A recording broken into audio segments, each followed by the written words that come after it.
Hello, Ora. Welcome to you. Thank you for coming on Bambi's blog, Bambi's Afkar blog. This time it's my turn to interview you. I'm not as professional and talented as you, but we'll have like an informal conversation. So our chat today is about teaching, and I want to say a few words to introduce you, Ora. So Ora, or Professor Itkin, you are an inspiring pianist. Ask my mother-in-law, she knows. And you are a music professor at the University of St. Thomas in St. Paul, Minnesota. And you graduated from the Russian Academy of Music in Moscow.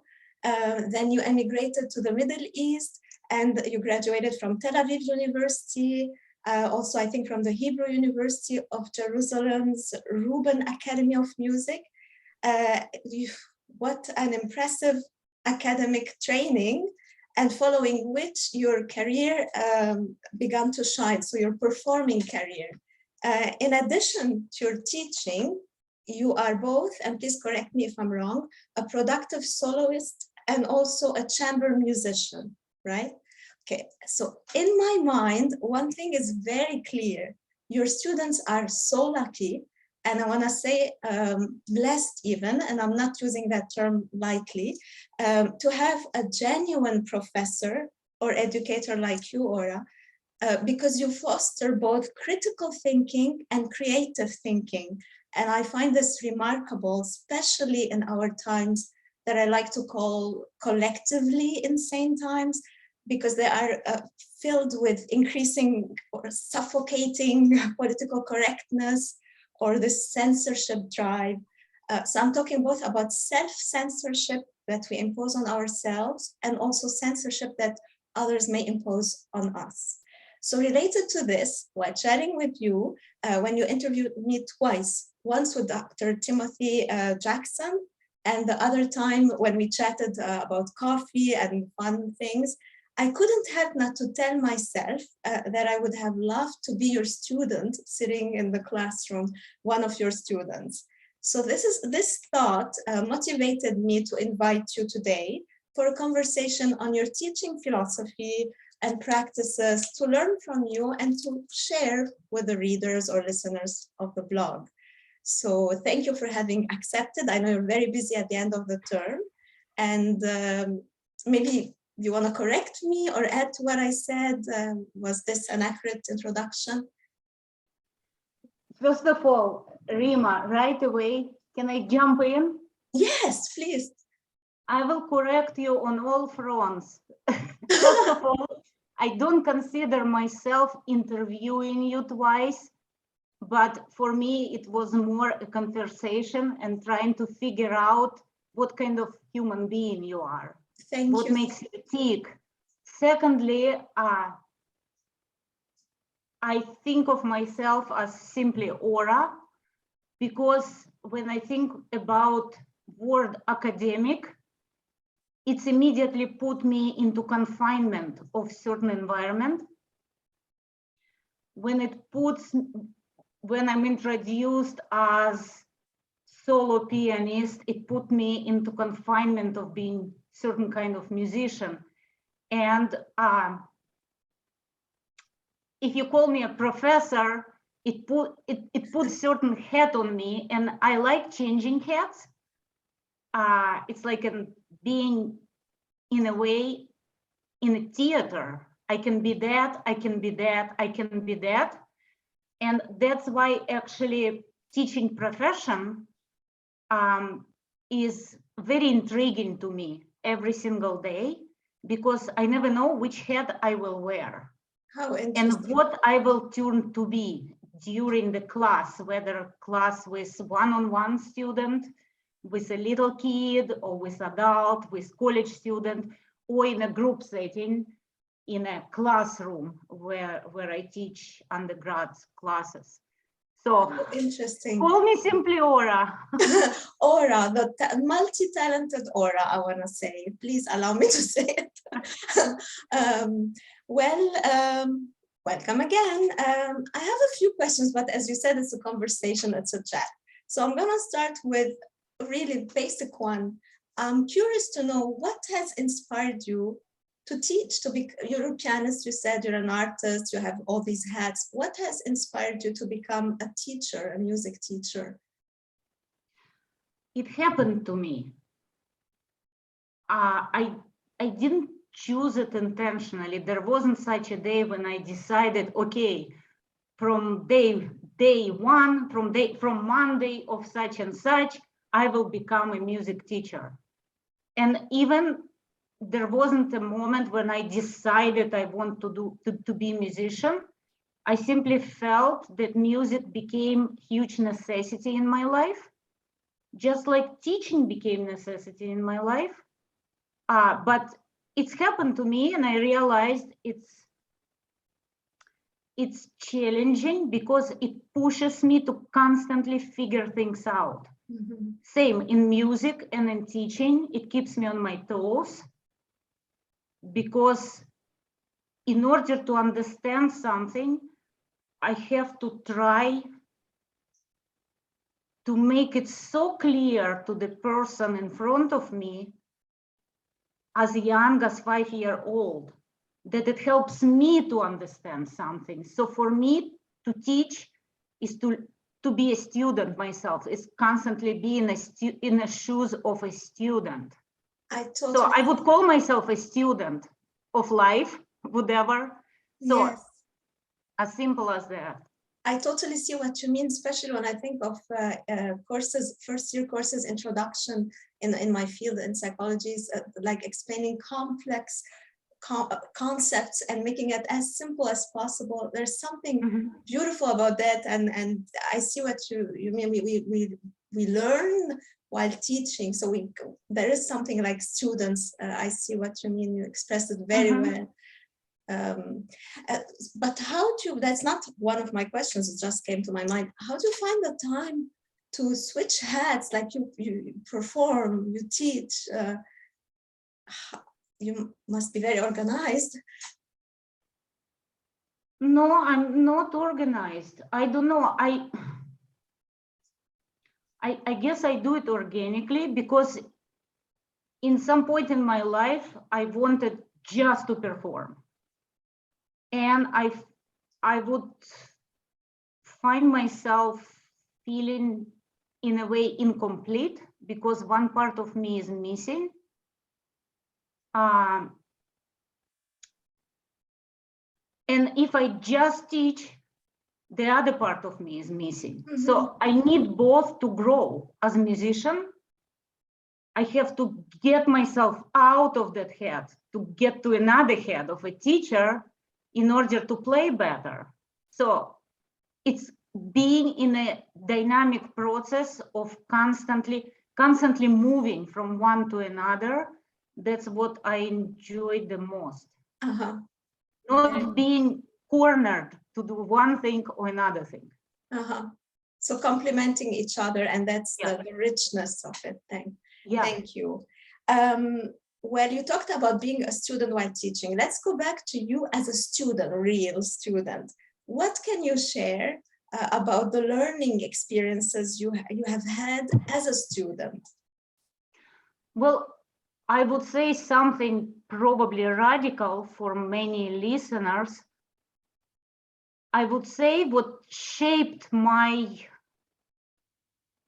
largely way in approaching teaching is my hatred of school and mass education. And I use word hatred because I literally hated school with all my being. Wow. And I even wrote a little piece about it, that I'm grateful to school for showing me what school should not be. Wow. So I would say my story is unusual because I'm very much self-educated, and I believe largely that if we talk about what education is, it's self-education. So I explored things despite the school.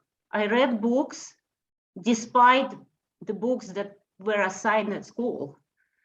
And it was difficult because I was almost blindly poking different direction, trying to figure out, again, I'm using this word, trying to figure out.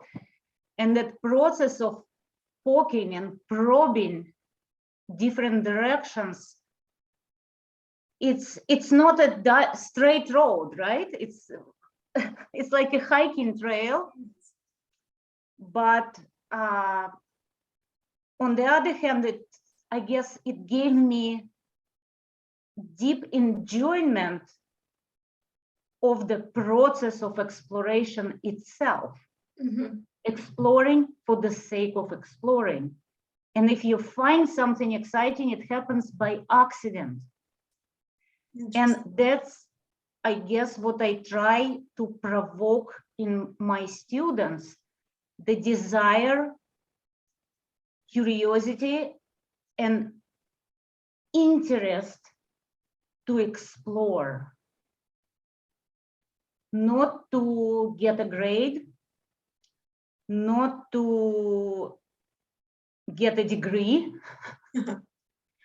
That's another topic.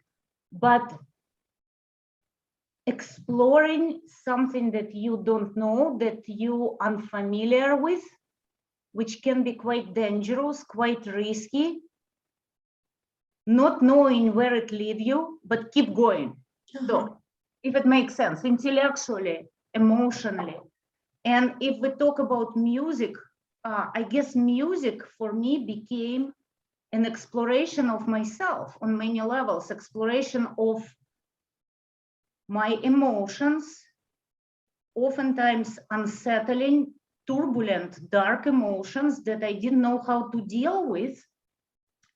And music became sort of a mirror of my own inner emotional state, but also of my own process of thinking, because music, like nothing else, shows us, well, I cannot say us, it shows me almost the inner map of my own processing mechanism, mental and thinking processing mechanisms. Very interesting. Is it a little bit like writing, the writing process? Yeah, like writing, it's the process, appreciation of the process itself, through which we realize or figure out or understand something about ourselves.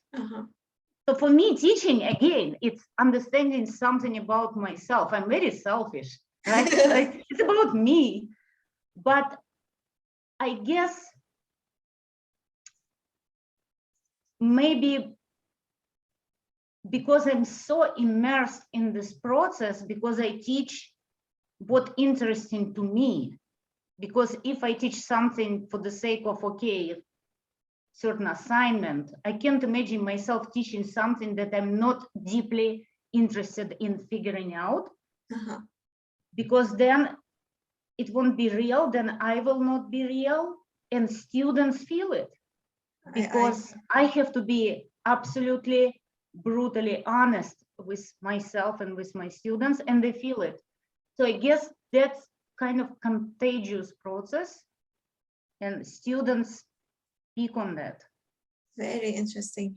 I think it may be true in all areas, and especially so in such a creative field like your area, maybe most probably. I think any field is creative. Any field, your field is creative. It's how we approach it. What do we do with it? Yes. Well, thank you. Now let's talk about you as an instructor. So what comes to your mind about your best teaching experience you've had as an instructor? Maybe touching on what you mentioned before, maybe new things. I don't like word instructor because it's rather invitation. Hey, let's go somewhere together. Let's go someplace where I traveled before. And I traveled there many times, and I failed many times, and I made so many mistakes, and I figured out maybe some tricks and shortcuts and maybe best ways, but it doesn't mean that this way of getting there from point A to point B will suit you as a person. You, I mean the student. So I cannot tell what is my best experience in teaching. Every experience is unique. It's different. It's each time finding new way which will and helping the person to get where they need to get. But main challenge is to do diagnostics for me to connect in the person, not student, but the person, to figure out where is it they want to get. Now, if they don't know where they want to get, maybe try to show them multiple exits. Hey, you can go there, but you can go there, but you can go there. But you have to try all this multiple exits, like 20 kinds of ice cream, as I say, I joke, right? You know, I like food metaphors. You have to try 20 kinds of ice cream to know which ice cream is your favorite. So that's, I guess, what I'm helping. Let's go multiple ways and see where you want to get, and I'll help you. Very interesting. So very kind of like being a companion on an individual journey of a student. That's how I consider myself, a companion. And that approach, you have it even if you have students in a larger group as well. Okay, yes.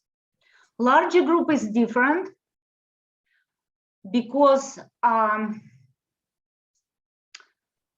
well, what I noticed lately with students, and again, I can only base what I'm saying on my own observation, my own experience. I cannot generalize. Is that students are afraid.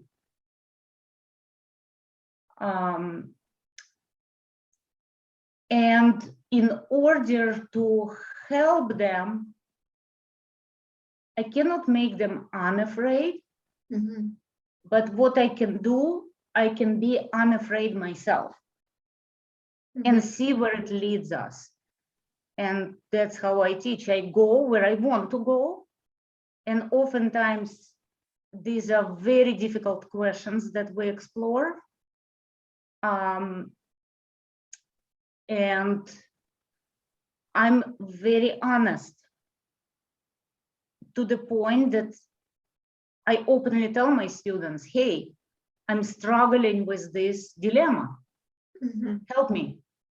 I'm struggling with this dilemma for years. Can you help me figure it out? So I invite students into dialogue with me. And in a way, so that's why I was smiling when you said, Professor Itkin, I cannot be there. I have to go down to meet students. They're afraid. I cannot stay up there on a pedestal and preaching them from the top. Yes. The teaching is on the opposite side of preaching. Yeah, but my question is, when you say afraid of what precisely? Of failure, of success, of performing, of? Afraid of failure because there is a peer pressure. You're afraid to say something which might be not accepted by majority. Afraid to be wrong. Afraid to be offensive. Oh, we're gonna get and again, I have to take risk of education have to be offensive. Absolutely. Offensive, I don't mean using mean words, right? But it's risk-taking. There's no place for, how you call it? It's not about right or wrong answer. It's about getting into the heart of what you're trying to explore and seeing what's there. Mm-hmm. Just like in medicine, right? You have to go into the heart of disease or heart of the problem, and you have to be, it's not about me. So it's, let me reframe it. It's not about me, professor, and them, students, but it's about us entering a space where we're trying to explore difficult questions together. Uh-huh. So it's a different frame. Yes, very interesting. So you cannot be right or wrong, and answers cannot be good or bad. No, it's totally different frame. Uh-huh. It's about, So, as you said, exploration together in that space. You through touched. very intense, I'm sorry, through very intense brainstorming. Uh-huh. And that's what it's constantly, it's like working with certain question and moving around it. So Yes. the question itself is in the middle, right in the center. Yes. So, and I believe that that's the only frame from which we have a possibility to get out of our imprisonment of thinking one way or thinking another way, of any sort of ideological predispositions of sorts, right? Of fear, because we forget about fear, right? When we enthusiastically explore something, okay, so okay, fear, fine, but okay, it's there, so what? Let's explore the fear. By the way, I have special class that where we explore what fear is. So we're going into the very heart of the fear. Interesting. I wanted to say that you touch on exploration, and now we're touching on fear and how so you said there is a whole module or class on fear. Mm-hmm. How interesting. Well, because I think it's very important from day one that we learn. It seems that, again, I don't know how, as I mentioned, I hated my school. I don't know how American school looks like, so I have no knowledge of that. But I think most important subject that we all should address, not just from day one in school, through each field of knowledge, whether it's physics, biology, psychology, mathematics, music, is who I am. Mm-hmm. And who other people are. And if you ask me who I am, I'm largely made of fear. We're all made of fear. And if we openly address it from day one, maybe that gives us some different kind of connection and relationships. So because you are working in the field of psychology, I think that's the subject, psychologically, who we are, emotionally, who we are. It's one of the, it's have to be core curriculum subject. I'm not sure if it is. It's a life school, like when we know who we are, nothing can affect us, almost, in the sense that we know whom we are, as you said, internally, our values or behavior, and it's not like the external world that will be telling us whom we are. Mm-hmm. And it seems that there is some shifts happening in the world, that people are encouraged to look outwards in terms of looking for different sorts of identities instead of being encouraged to look inwards. And so music, again, remember I said music helped me to encounter my own contradictions. I'm very contradictory person. So how I deal with this, all these inner turbulences. So music helped me and helps me. That's why it became necessity for me. So in a way, it's a constant therapy, this process. So teaching is a therapy, learning is a therapy, writing is a therapy, playing is a therapy. Science, when you actively researching something, you constantly figure things out. So it's, my friend call it Ora, one word. It's all about processing. So it's true. It's about processing. Yeah, so it's healing, growing, learn. It's all about learning. Maybe that's the secret, is in learning. We're learning in every aspect of our lives, every contradiction, as you said, field. It's not still, it's always moving. And absolutely. And I think then certain shallow dimensions, I wouldn't even call it dimension because it's shallow, certain tendencies that we can see lately, that we all know about, they stop being so significant because they're shallow. So I guess introducing students to certain contradictions that each of us has within as human being makes them look at other human beings differently, not as a member of a race or member of a certain group or member of certain political affiliation, but as a immense universe. I love that. So very well said.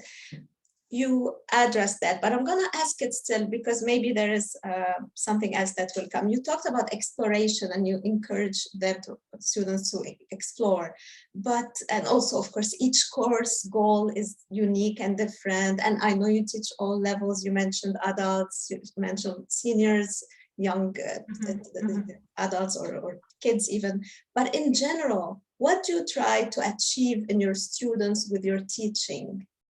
Is it the exploration piece you talked about, or something else as well? I'm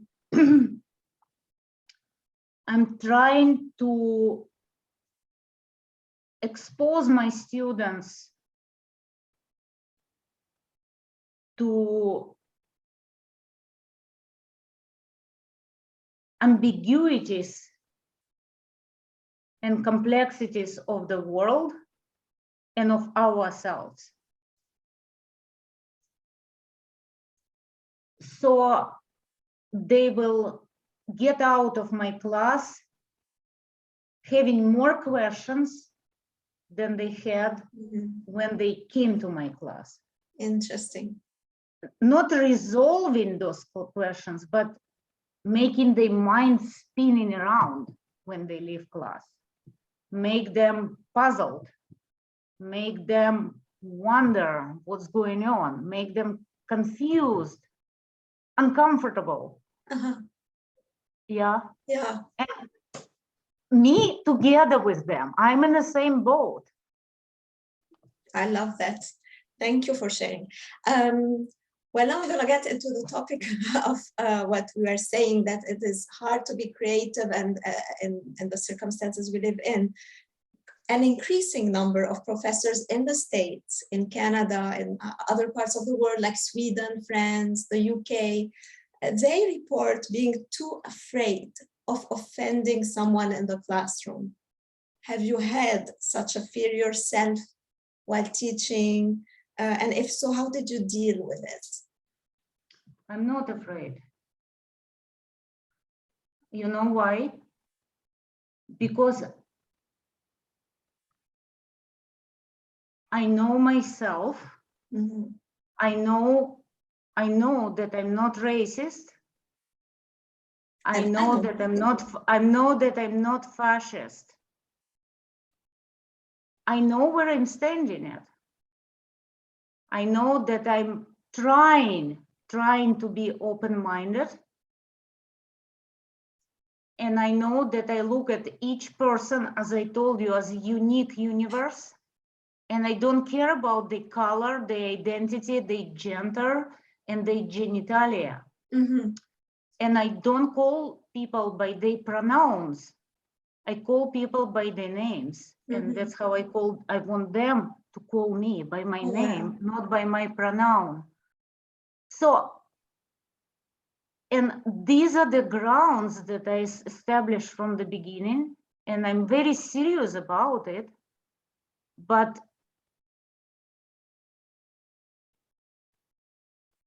I know I will use cliche word here, authentic. I have to be authentic. For me, it's or being afraid, and then I'm not authentic. Then I'm not honest with myself. Exactly. And then why I am in this profession. Mm-hmm. Or I have to be authentic and honest with myself, but then I cannot be afraid. Mm-hmm. So it cannot be both. But Ora, you are the authenticity in itself. So it's not a cliche what you're saying. You are genuine. Because this word is like a word from self-help books, and I'm but laughing at you are self-help books. Let's be authentic. No, it's not let's be authentic. Let's be ourselves. How about that? Yeah, and honestly, I just don't have time to be afraid because I have work to do. I mean, yeah, I can be afraid, but it's my stage. It's like being on the stage. If I'm afraid, why am I coming to the stage? True. Yes, you're afraid, but you perform. You still play. So, and yeah. Yes. So let's talk in general, not you, but in general, as educators, because we are educators, to which extent can we still foster growth in students or what you want to foster in them with limitations to free thinking and free expression? We have to give ourselves permission. It starts with us. I have to take those limitations. I cannot enter the prison. Remember, I used the word prison. I felt school as a prison. I cannot teach in a prison of these limitations. And the moment I enter the classroom and I close the door, it's our space. No, it's impossible to have those limitations. And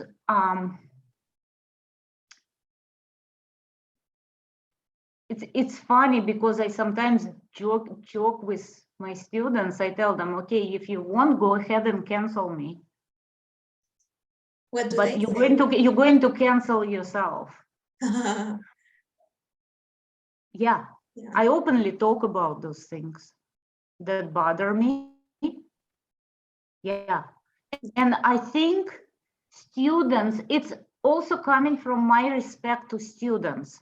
Because if I'm afraid as a professor, if I'm afraid, what example I set for them? Also to be afraid. So I cultivate collective fear, right? I contribute to cultivating more fear. No, I'm not going to do it. Very interesting. And actually you answered my next question, was how do they react when you said you tell them what you tell them about cancellation, or when you encourage them to think critically? Actually, you will be surprised, because oftentimes they're shocked in the beginning. They say, nobody talks to us like that. Nobody ever talked to us like that. And it feels that we're talking like grown-ups. And that's my point. I talk to 5-year-old as a grown-up. It doesn't matter what age the person is. Every person is a grown-up for me. And I think students many times confess to me that they're craving dialogue like that. They're craving space where they can talk and deeply engage with, because we're all thinking about these things, but we're afraid to talk about them. And students are tremendously brilliant and smart. It just, something need to be awakened, not awakened, but awakened. So that's what I'm trying to do. I'm knock, knock, knock, poke, poke, poke. Hey. So, yeah. Very interesting. And according to your own observations, maybe not in your classroom, or what you hear, what you see, are students self-censoring themselves? Are they afraid to offend? Are they walking on eggshells? Yes. Yes. They do. They do. Wow. They do. But again, it doesn't mean, and here is my role, right? Here is my role as a teacher, to be a companion on the journey of letting them out. It's not providing them safe space, but on the contrary, showing them how intriguing and exciting and wonderful the dangerous space can be. Because it's spicy. Yes, and it's real life. It's life, and education is a rehearsal of life. That's how I see it. You have to rehearse all things that happen in life. Otherwise, you're unprepared for life. Speaking of bubble, right? So that's what school, if you ask me my vision of school, it's like a rehearsal place where you rehearse life situations. Life situations through difficult literature, through serious music, through serious films, difficult, contradictory, ambiguous, paradoxical situations. And the more situations you absorb from this exposure to different sources, and also one-on-one interaction with people, that's why I see how crucially important it is to have in person everything. And not virtual, you mean in person? Is this what in person? In person, when you feel the discomfort, when you're terrified, when you don't know who is in front of you, but that's how you start exploring, because we're deprived of this exploration process. True. And what I was talking about, going backwards. The ambiguity and rehearsal. Yeah, ambiguities. And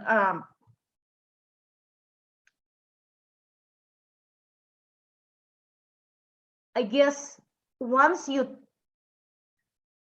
taste that, again, back to food, once you taste this spicy dishes, they're spicy, right?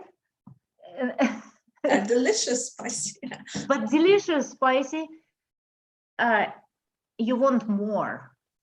you want more. And yes, so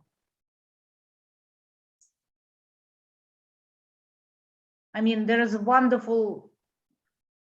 so much can be done in education to make it wonderful, dangerously wonderful. Yes. So in your opinion, if everyone does it in such a creative way, approach teaching, education, or anything else, is there any hope for a change of the climate of fear in America's colleges and universities?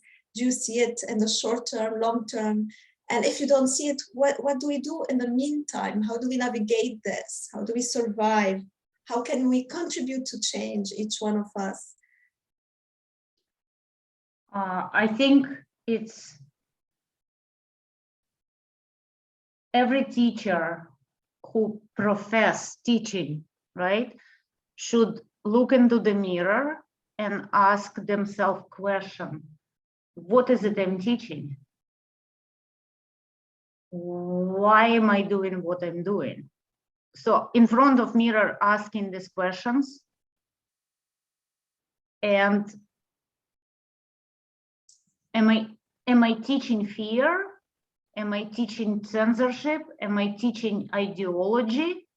Am I teaching activism? Am I introducing something wonderfully unknown to my students and somehow partially known to me, but still unknown? And are we entering this creative process of exploring, because it is creative process? So I think every teacher on all levels, from kindergarten to academia, should ask themselves that question. And because again, the change starts with me, with you, with each single teacher who call themselves a teacher. It's not organizational thing. Education, it's not organizational thing. It's nothing to do with institutions and administrations. So very interesting. Food for thought. When we got to my last question, unless you want to continue as a conversation, and it's not too late for you. And No. My question is actually, I'm now asking it, but seeing that you said music, is your life, right?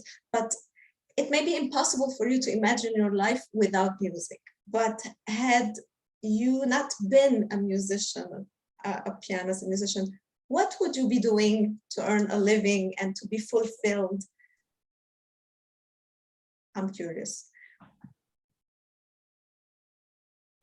I think I could do anything, really, because it's a matter of how you approach what you do, because anything can be creative, right? Cooking? Anything can be explorative. Yeah, like for me, music is much more than music. Yes, it's psychology, it's philosophy, it's abstract thinking, it's critical thinking, it's physiology, it's so many things. So what do you call music? So I think I could do anything. I'm not surprised, because that is the creativity in you, that the process, like we talked about cooking, if you remember, during our last chat, and you keep referring to food, and I'm thinking, like, is this something that you would maybe not professionally be doing, but do you enjoy cooking? I enjoy cooking because every creative process of thinking is cooking. You're cooking ideas, right? You're giving them shape and form, you crystallize things, right? You distill things. Writing process is cooking, it's distilling, and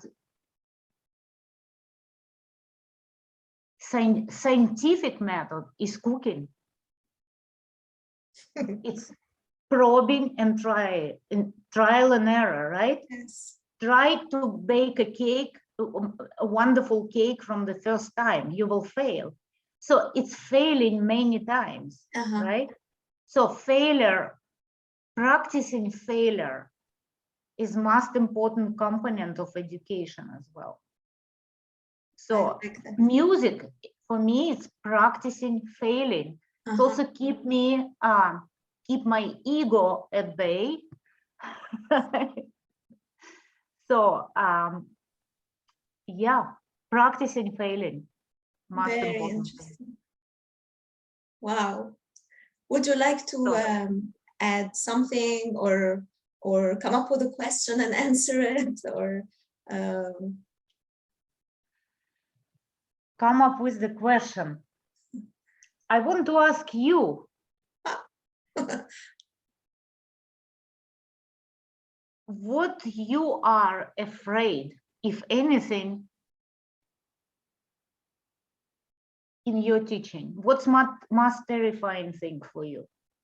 I don't think I am afraid. The fear is before going into the lecture is not to be prepared. So like, I think being prepared is the key, having the material, I mean, PowerPoint or whatever. But no, I don't think there is fear in that sense. Again, it's about preparation, or having a midterm, not having the exams ready, or forgetting little details like that. So I haven't taught in person for a while now, because it has been online, as you said. But even that, I don't think there is fear. Even when you don't see the students, you see their names only, because they see you, you don't see them. But if you have TA in the classroom, they can see. I find it fine as well, because you can read what they are writing in the chat, or they can speak if they feel comfortable. I encourage them, if they want, to show their faces. But sometimes when we are at the end of the big class of 100 students, they can open the camera if we are like 2, 3 at the end, or when I say it's over, but I'm staying if you have questions for me. So I can't think of fear in that sense. No, I don't. It comes down to what you were saying, like being whom we are,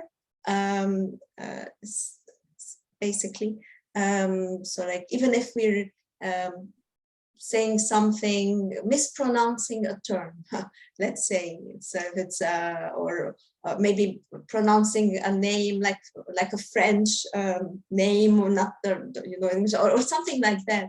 It's okay. It's not the end of the world. Like, it's so in that sense, I can't think of a fear right now. I have another question to you. Oh my God.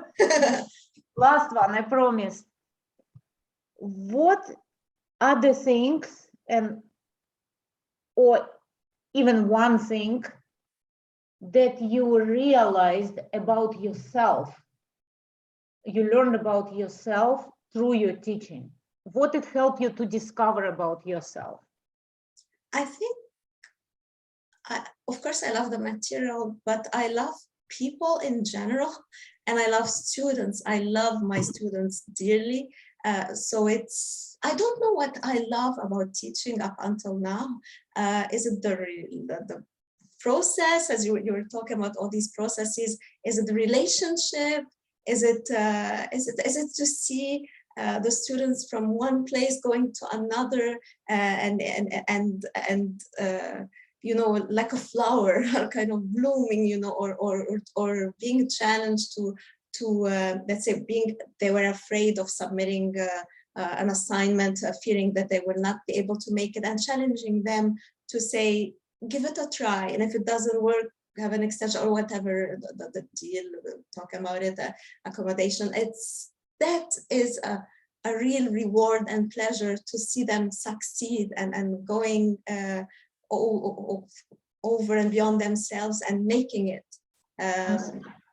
I so agree with you, because I love seeing how students discover about themselves something that they didn't even believe they're capable of. Yes. Yes, I love it's that. Like, yeah. So I share that great joy with you. Yes. So wow. But that was such an inspiring conversation, as usual, and even more so because it's all on teaching. So I trust it will inspire people listening. Maybe some would be teachers, maybe some in different areas, maybe students would be listening. I would dream of having actually a dialogue between students and teachers together. Won't it be awesome? Yes, absolutely. Maybe we can do something like that, like yes. 2 teachers and 2 students. I don't know. On your platform, like let's try, and let's talk about fear. What yes. we're fearing, what we're afraid. Exactly. Yes. And each fear may be different. People may be fearing something different, or maybe not knowing what they are fearing, or maybe fearing the fear, fearing to have fear, but not knowing what is that fear in the end. Like, why are we all afraid? Afraid of what? Very interesting questions. Well, Ora, thank you. So next time we will be meeting in a zone of fear. I'll call it that way. I like that. Yeah, fear. Rendezvous. Fear rendezvous. And fear rendezvous. But in the middle of that fear, if I may say it that way and end with it, I speak Arabic. Your name means, and correct me if I'm wrong, I know what it means. I think it means light, right? The light, yes. Like Noor in Arabic. And it's in fear, if you have a light like you, in the middle of that, there is no fear, fear will go away. Yeah, so keep doing what you're doing because you're great at it. And thank you for inspiring me. Well, thank you. Thank you for inviting me, and we will continue. Yes, we will. That's not the end. Okay. Don't hope. Take good care. I'm gonna stop the recording. Okay. Thank you, Rima. Thank you. I have to see where to stop.